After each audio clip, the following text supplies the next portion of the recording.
Tender প্রক্রিয়া আছে, সেখানে বিভিন্ন অনিয়মের বিষয়ে একটা অভিযোগ আসছে, পত্রিকায় আসছে। আমরা তার বিরুদ্ধে অভিযোগটা হলো তিনি কাজ পেয়েছেন, কাজটা না করে বা অন্যকে দিয়ে করিয়ে বিভিন্ন এখান থেকে অনৈতিক সুবিধা লাভ করেছেন।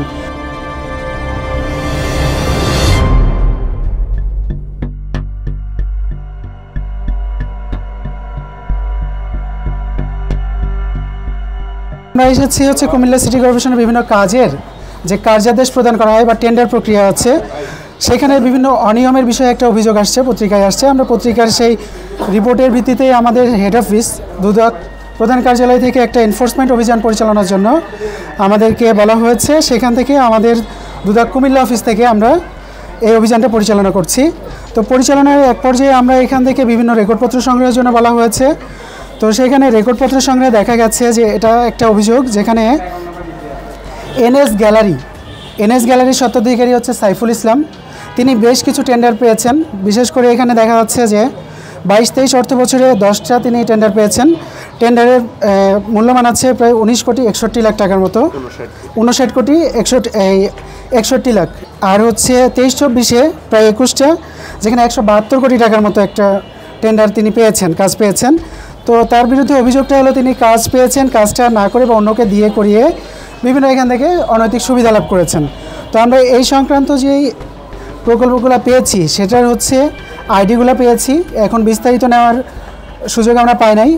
আইডিগুলো নেওয়া হয়েছে, আমরা আইডি দিয়ে পরবর্তীতে এর বিস্তারিত ওনাদেরকে বলা হয়েছে, আমাদেরকে কিছুদিনের মধ্যে সরবরাহ করবেন। আমরা পরবর্তীতে এগুলো পর্যালোচনা করে আমরা এটা একটা প্রতিবেদন আমাদের হেড অফিসে পাঠাবো। পরবর্তীতে কমিশনের নির্দেশনা অনুযায়ী আমরা পরবর্তী ব্যবস্থা নেব। কিছুদিন বলতে নির্দিষ্ট কোনো টাইম? হ্যাঁ, নির্দিষ্ট ওনারা কালকেই আমাদেরকে দিয়ে দিবেন। আমরা হচ্ছে 2-3 দিনের মধ্যে এটা রিপোর্ট পাঠিয়ে দিব, 48 ঘন্টার মধ্যে। উনি যে কাজটা পেয়েছেন এটাতে যদি অনৈতিক কোনো কিছু আভাস থাকে, হ্যাঁ, আপনারা যে আজকে তাদেরকে দিয়ে গেলেন কোনো কাগজপত্র না, টেন্ডার প্রক্রিয়া এটা ইজিপিতে করা হয়, এটা কোনো চেঞ্জ করার কোনো সিস্টেম নেই। কে পেয়েছে, কিভাবে পেয়েছে, আমরা সবগুলো ওখানে দেখলেই পেয়ে যাব। এখন পুরোটা ইজিপিতে আছে, আমরা ওটা বের করতে পারবো, কিন্তু ওনাদের থেকে আমরা দিয়ে নিয়েছি যে কারা বিড করেছে, তারা কিভাবে পেয়েছে, তাদের বিডিং কত ছিল, অন্য পক্ষের বিডিং কত ছিল, সব কিছু মিলিয়ে আমরা একটা প্রতিবেদন তৈরি করব। জি, উনি হচ্ছে এখানে দেখা যাচ্ছে 22-23-এ 10টা, আর 23-24-এ হচ্ছে 21টা, মোট হচ্ছে 31টা পেয়েছে। এটা হলো 2 অর্থ বছর। জি জি জি, 172 কোটি টাকা একটাই, আরেকটা হচ্ছে 59 কোটি টাকা। অভিযোগটা হচ্ছে আমাদের একটা নিউজ পেপার থেকে আসছে, নিউজ পেপারের কাটিংটা হলো স্বাধীন ভোট থেকে আসছে, সেখান থেকে আমরা এটা অভিযান পরিচালনা করেছি। সেখানে কি স্পেসিফিকলি উল্লেখ আছে কিনা? এখানে ওনারাও এভাবে উল্লেখ করেছে যে এটা একটা অনিয়ম হয়েছে, কিন্তু কিভাবে কোনটায় কত টাকা হয়েছে সেটা লেখা নেই। আমরা এটা যাচাই বাছাই করে পর্যালোচনা করে আমরা এটা খুঁজে বের করব। জি জি জি জি, আমাদের প্রতিষ্ঠান এই পত্রিকার ওপরে বেসিস করে আমাদেরকে পাঠিয়েছে, সেটা সত্য মিথ্যা যাচাই করার জন্য। আমরা এখন ওই যে রেকর্ডপত্র সংগ্রহ করেছি, কিছুদিনের মধ্যে, মানে 2 দিনের মধ্যে আমরা এটা একটা সিদ্ধান্তে পৌঁছাবো। আমাদের কাছে একটা অভিযোগ আছে যে বিগত দিনে এরকম অভিযানে আসলে তিনি বিভিন্ন সময় গড়িমসি করেন এবং দরজা লাগিয়ে এ ধরনের আপনাদের সাথে বসে মিটিং করেন, এরকম বিদ্রোহ কি আজকে? না, আমরা হচ্ছে যেহেতু ওটা বিস্তারিত একটা রেকর্ডপত্র, ওনার একটা সময় লেগেছেন, উনি ওনার যারা অধস্তন আছেন তাদেরকে নির্দেশনা দিয়েছিলেন, ওনারা ওইভাবে আমাদেরকে এগুলো সরবরাহ করেছে, কোনো সমস্যা হয়নি। আমার একটা প্রশ্ন ছিল, আপনারা যখন গেছেন উনি কিন্তু দেখছেন আপনারা যদি লক্ষ্য রাখে সাংবাদিকরা ঢুকতে পারেন, এটা কিভাবে দেখছেন? আচ্ছা, ও বিষয় আচ্ছা, উনি যেটা বলতে চাচ্ছিলেন উনি নিজে থেকে ব্রিফ করবেন আপনাদেরকে আলাদা করে, এই জন্য এক্সেস দিচ্ছিলেন না সম্ভবত। না, আমরা হচ্ছে চাচ্ছিলাম যে আমরা যেন আপনাদেরকে নিয়ে, পরে হচ্ছে উনি অ্যালাউ করছেন, আপনারা গিয়েছেন, তো পরে তো আপনারা নিজেরাই দেখেছেন।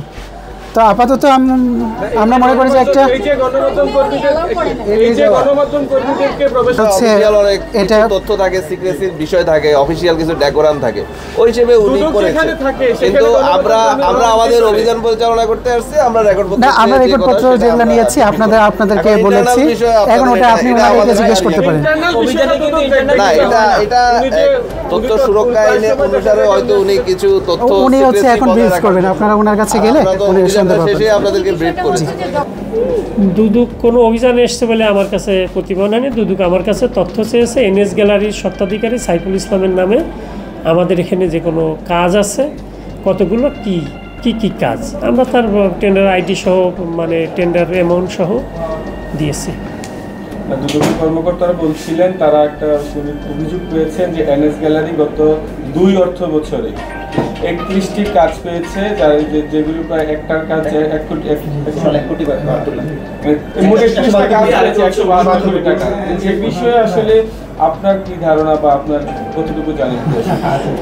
কাজ টেন্ডারে ই টেন্ডারে কাজ তো ইজিপিতে হয় যেহেতু সেহেতু কাজের বেলায় আমার মন্তব্য করার কিছু নাই। কত কাজ যেটা পেয়েছে এটা তো পরিষ্কার, আমরা তো তথ্য দিয়েছি, এই তো এর বাইরে আমার কিছু বলার নেই। এখানে তো অভিযোগ রয়েছে যে কাজগুলো করেছে, কাজ করার আগে টাকা উত্তোলন করা হয়েছে, এই বিষয়ে আপনার আসলে কি? এই বিষয়েও কাজ ফিল্ড তো কন্ট্রোল করে হলো চিফ ইঞ্জিনিয়ার।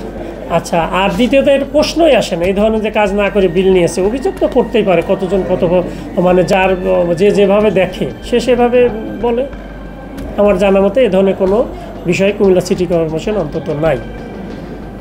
তাহলে কি আপনি মনে করছেন যে অভিযোগটা যেটা আসলে পুরোপুরি সত্য নয়, একবারে সম্পূর্ণ মিথ্যা এবং ভিত্তিহীন? আমার সঙ্গে যেটা দুদক কর্মকর্তারা যে তথ্যগুলো চেয়েছে অথেন্টিক তথ্য আমরা সঙ্গে সঙ্গে তাদের দিয়েছি। Thank you very much. যদি সত্যতা প্রমাণ হয় যাচাই বাছাই করে তখন আপনাদের যদি প্রমাণ হওয়ার তো প্রশ্নই আসে না, তাই এই বিষয়ে মন্তব্য করবেন। আচ্ছা, দুদকে যে আপনাদের আজকে যে আসছিল তথ্য চেয়েছে সেটা পত্রিকার ভিত্তিতে চেয়েছে, তাদের বক্তব্য হচ্ছে এরকম, আসলে কি এভাবে কি চাওয়ার কি সুযোগ আছে? এটা তো তাহলে দুদক কর্তৃপক্ষকে আপনার জানতে হবে যে একটা দপ্তর সরকারি, উনি সরকারি চাকরি, আমি সরকারি চাকরি করি, কোনো কিছু জানা নাই, তা চাওয়া নাই, পাওয়া নাই, কীভাবে ওনারা পেয়ে এসছে। আমাদের কাজ হলো যেহেতু আমরা ক্রিস্টাল ক্লিয়ার, আমাদের কাছে যে তথ্য চেয়েছে তথ্যগুলো আমরা সঙ্গে সঙ্গে প্রেরণ করেছি। ওনার এখতিয়ার কি আছে না আছে এটা তো দুদক আইন তো আমি ভালো জানি না, ওরা জানে, ওরা বলতে পারে। 20 বছরে আপনি 17 বছর কমিশনার, এই বিষয়টা আমি আর আগে ওই বিষয়ে আপনাদের কথা বলেছি যে আমি আমার সদিচ্ছা এখানে থাকে না, কর্তৃপক্ষ যেখানে মনে করে সেখানে। কোনো চাকরিজীবী নিজের ইচ্ছায় কোথাও থাকতে পারে না। আপনি বললেন যে দুদক অভিযান পরিচালনা করে নাই, কিন্তু ওনারা কিন্তু বলছেন যে ঢাকায় তাদের একটা কমিটি গঠন করে দেওয়া হয়েছে, এর মাধ্যমে তারা অভিযান পরিচালনা করছে। ওনারাই সঠিক, আমি আমার ওনাদের বিষয়ে ওনারা কি বলছে সে বিষয়ে আমি মন্তব্য করব না। ওনাদের বিষয় ওনাদের সঙ্গে আপনাদের। ঠিক আছে, থ্যাংক ইউ।